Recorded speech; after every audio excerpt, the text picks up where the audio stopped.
Hey guys, Ender here. So today I'm at the electric toothbrush factory. Let's go. 现在应该是全球也是我们首家，我们采用的这个电机啊是个声波电机，直驱直接摆动。因为 OLED 呢，它是通过这个齿轮结构啊，进行切换，所以说它噪音大，噪音很大，摆幅又小。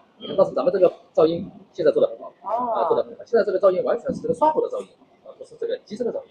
这样的电机，你们现在价格会比原来的这些普通的电机贵吗？应该说这个比原来的成本更加有优势，而且可靠性更好。现在这个每分钟有多少？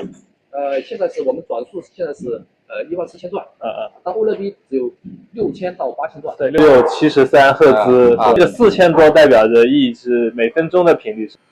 这款这个 OLED 的 I/O 是他们的最贵的，最高。This one has 110 hertz. The frequency per minute is 6,600. So this is the newest model of this factory, even stronger than OLED. Really rare to manufacture motor for the electric toothbrush factory. Most of the factories just buy the electric motor somewhere else. It's really competitive if they manufacture their own motor because they have more control on the quality and also the cost will be more competitive. If you want any electric toothbrush, email me.